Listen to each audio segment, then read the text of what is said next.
সুন্দর হয়েছে তো দেখেন। আর এগুলা কালকে বসে বসে করলো। এগুলো মনে হয় অন্য কোনো বই থেকে কেটে কেটে নিছো না? সুন্দর হয়েছে না, বুঝাই যেতেছে। হিসামের রুমে সাজাইছে। কি বুদ্ধি। আজকে কি পরীক্ষা?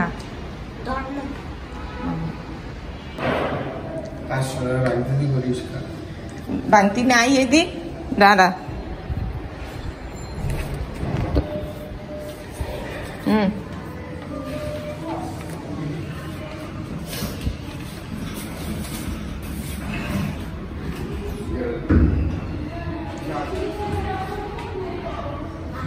বাই। আসসালামু আলাইকুম বন্ধুরা, শুভ সকাল। প্রায় এক সপ্তাহ পর আজকে ভিডিও করছি। এর আগে কবে দিলাম ভিডিও? এক সপ্তাহ আগেই দিয়েছি। তো এত গরম ছিল, এত গরম, আর পিঠটা প্রচুর ব্যথা একদম। যে 2 বার সিজার হয়েছে, বুঝিনি তো পিঠে যে জায়গাটা শুই দেয়। ওরে বাপরে প্রচন্ড ব্যথা, মানে ঘরের কাজই তো করার ইচ্ছা ছিল না। ভিডিওই করবো কিভাবে। এই দেখেন কি অবস্থা, বারান্দার অবস্থা দেখেন। এই 2 দিনের বৃষ্টিতে ঘর বাড়ি একদম জলথল। তার ভিতরে আমার যে ঘর মুছে আসমা, ও আবার 3-4 দিন যাবত আসে না। বলেন, একা একা সব কাজ, এই পিঠ ব্যথা নিয়েই সব কাজ করি। আর ভিডিও করব কখন? সময় তো নাই। ঘরের কাজ করেই তো সময় শেষ। এই 1 তারিখে আবার অন্য কাউকে রাখবো, ওকে আর রাখবো না। এত নাগা দিলে হয়? যদি আমার কাজ আমিই করি তাহলে ওকে রেখে লাভ কি বলেন? আর অনেক দিন পর আজকে ওয়াশিং মেশিনটাও চালু করলাম। এই যে এই কয়েকদিন হাতেই 2-1টা ধুয়ে ফেলছি। সকাল সকাল কাপড়টাও ধুয়ে দিলাম। আর হিসাম গেল আর কি নিয়ে স্কুলে। ও আবার আসার পথে নাস্তা নিয়ে আসবে। বললাম না, এই কয়েকদিন গরমের জন্য ঘরে আর নাস্তা বানাই না। তো 2 দিন আগেই বৃষ্টি হইলো, তো আজকে ওয়েদারটা খুবই সুন্দর। চেয়েছিলাম আজকে ঘরে বানাই, কিন্তু ময়দা ছিল না তো, তাই বানাইনি। রাত্রে ময়দা আনবো, বললাম আজকে বাইরে থেকে নিয়ে আয়। তারপর ও আর আমাদের টিভিও ঠিক হয়েছে। আর আরপিকে স্কুলে দিয়ে আসা নিয়ে আসার দায়িত্ব আমার, আপনার ভাইয়ার। হিসাম কিন্তু যায় না খুব একটা। আজকে গেল, ওই আপনার ভাইয়ার আবার জাঙ্গির মাঝখানে আবার ফোড়া হয়েছে। ওই যে অসুস্থ, উঠতে পারে না। উঠতে পারে ঠিক মতো, হাঁটতে পারে না। ফোড়ার ব্যথা তো বুঝেনি, একদম কাইট হয়ে আছে। ওই যে দেখেন। তাই আর কি হিসাম গেল। কালকেও হিসাম গিয়েছে। আর এই যে ফিল্টারের জন্য ছাঁকনি আনছে, আনার পরেই অসুস্থ। ছাঁকনিটা এখন কে ফিট করব? এই যে এখানে ময়লা হয়েছে, দেখেন কত ময়লা, অনেক ময়লা। এটা খুলে আবার লাগাতে হবে। হিসামও পারবে না, আমিও পারবো না, 2টা এখানে। আজকে ভাতের সাথে কোপ্তা খাবো। এখানে 1/2 কেজি গরুর মাংস কোপ্তার জন্য রেডি করলাম। আর গরম মশলা ধুয়ে ভাজলাম। গরম, একটু পরে এটা গুঁড়া করব, ঠান্ডা হোক এটাও করব। এটাও সিদ্ধ করে রাখলাম। সবগুলা লাগবে না, অর্ধেক হলে চলবে। আর বাকিটা ফ্রিজে রেখে দেব।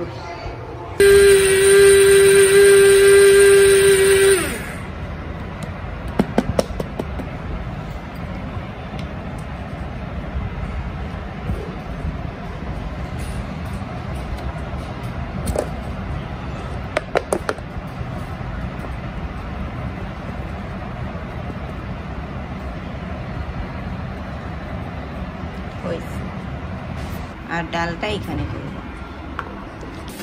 কোপ্তার পিছনেই সারাদিন পার। আর বাকি কাজ কখন করব? এখানে 16টা বল ভুনা করবো। এখানে পেঁয়াজ দিলাম, মশলা, আর মিষ্টি কুমড়া ভাজি। একটা তরকারি দিয়ে তো হবে না।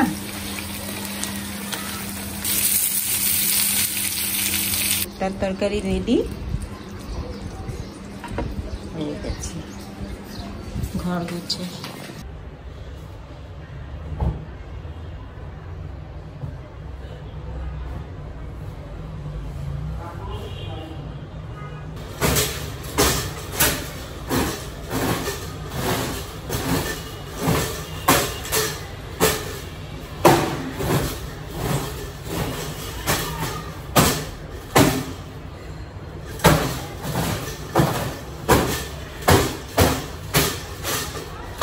এই বিছানার চাদরটা চেয়েছিলাম আজকে ধুয়ে দিতে, 1 সপ্তাহ বেশি হয়েছে, কিন্তু এই যে বৃষ্টি যে তাই আর ধুইলাম না।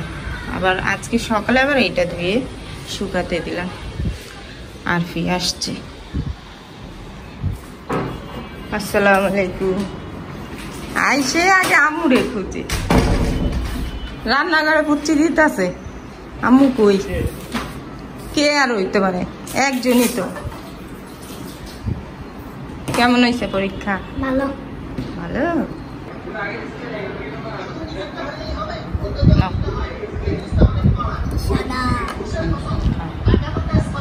ইসলাম খায় নে, রুটি শক্ত হয়ে যাইব। ঘরটাও গুছিয়ে নিলাম, এই তো। না কারেন্ট নাই, এই রুমও পরিষ্কার।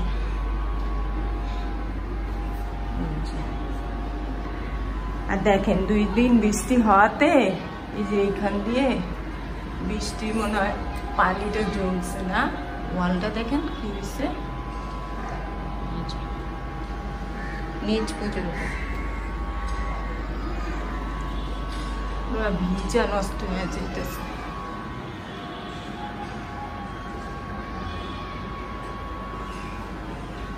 শুভ সন্ধ্যা বন্ধুরা, সন্ধ্যার নাস্তা খেয়ে নিলাম চা দিয়ে মুড়ি। আর হিসাম আরফি খাচ্ছে ফুচকা। দুপুরে খাওয়া দাওয়ার পর শুয়েছিলাম, বললাম না শরীরটা প্রচন্ড ব্যথা। শোয়ার সাথে সাথে কোথা থেকে যে এত ঘুম আসলো, তারপর আর ভিডিও করিনি। এই তো আধা ঘন্টা আগে উঠলাম। আর বাচ্চারা খাচ্ছে ফুচকা। এখানে অনেক কিছু আছে, চানাচুর, আরেকটা কি মরিচ, ওটা টক দই, ফুচকা, মুড়ি, আর এটা কি সস, সস না টকের পানি,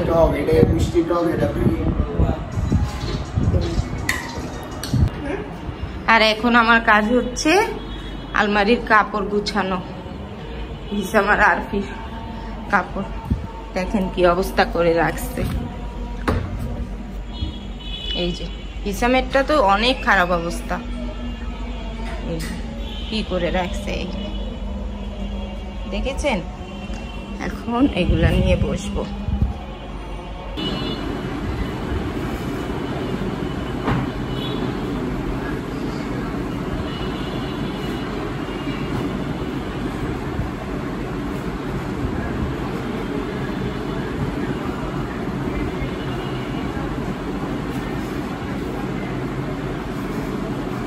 সকালে চিন্তা করেছিলাম যে সন্ধ্যায় একটু বাজারে যাব, কিছু ছোট মাছ আনবো। মাংস দিয়ে আমি ভাতই খেতে পারি না। এই যে 2 দিন ধরে মাংস রান্না করছি, খেতেই পারছি। আমার কাছে মাছই ভালো লাগে। আর ফ্রিজের জায়গা নেই, ছোট ফ্রিজ তো, মানে আমাদের ডিপটা ছোট, তাই অল্প করে মাছ আনি যাতে 3-4 দিন রাখা যায়, শেষ হয়ে যায় তাড়াতাড়ি। বারে বারে আবার যেতে হয় বাজারে। তো আপনার ভাইয়া অনেকদিন ধরেই বলতেছে, প্রায় 1 বছর ধরেই বলতেছে যে একটা ছোট ডিপ ফ্রিজ কিনো, 1 মাসের বাজার একসাথে করে রাখতে পারবা, তাহলে বাজারে কয়েকদিন পর পর যাওয়ার কষ্টটা থাকবে না। আমি রাজি হই না, আমি বলি একটা ফ্রিজই তো আছে, আবার কি আর একটা। আজকে আর গেলাম না, কালকে যদি পারি কালকে যাব। এই যে হিসামের স্কুলের প্যান্ট, এটা কি আর লাগবে? শেষ তো, স্কুলের লাইফ শেষ, স্কুল জীবন শেষ। এই হিসাব, এই প্যান্টটা কাউরে দিয়ে দিস। হিসাম কি করে জানেন, ও অনেকগুলা কাপড় চোপড় আলমারিতে ঠাইসা ঠাইসা রাখে। যদি বলি পরস না, বলে কি পরে পড়ুম নে। আবার যদি কাউকে দিয়া দেই, ধরেন ও যেটা পরে না, অনেক দিন ধরে পরে থাকতে থাকতে একদম মানে ওর সাইজেরই হয় না, ছোট হয়ে যায়। তো যদি কাউকে দিয়ে দেই তখন চিল্লাচিল্লি করে, আমার সব জামা কাপড় দিছো, এখন আমার পরার জামা কাপড় নাই, আমি কি পরি, এগুলি চিল্লায়। এত ছোট লোক ওর স্বভাব, অনেক খারাপ। দিয়া দিলে আবার চিল্লায়। অথচ এই যে আলমারি ভরা কাপড়, ওর হাতে গুনা বাছা কয়েকটা চয়েজের জামা কাপড় ওইগুলোই পরে প্রতি মাসে এই কয়েকটাই। তার ভিতরে আছে একটা ট্রাউজার, কালো ট্রাউজার, ওটা এইখানে নাই, ওইখানে ভিজা দিছি, মানে বারান্দায় দিছি, বৃষ্টির জন্য কালকে আর শুকায়নি। ওই ট্রাউজারটা তো প্রতিদিন পরবো, আজকে আর পরতে পারিনি, মানে হাতে গুলো কয়েকটা 2-3টা জামা। এই যে শার্ট, স্কুলের শার্ট,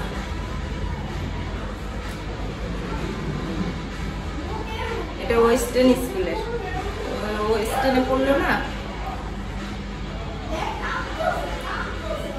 আর এটা একটা স্মৃতি না, শীতের যে কয়েকটা সোয়েটার জ্যাকেট ছিল সব এখানে বস্তা করে রাখলাম, আর উপরে বাসায় যেগুলো পরে ওইগুলা।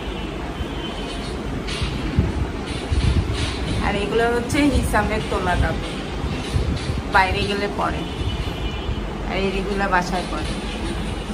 এটা আরতি হয়ে গেছে। এখন যাব প্লেট বাটি কয়েকটা ধুতে। ওই যে ঘড়ির কাঁটায় 9টা বাজতে 5 মিনিট বাকি। সন্ধ্যায় নাস্তা খাওয়ার পর এই কয়েকটা প্লেট বাটি বের হয়েছে। তাহলে বন্ধুরা, আমার ভিডিও আজকে এখানেই শেষ করছি। সবাই ভালো থাকবেন, সুস্থ থাকবেন, আল্লাহ হাফেজ।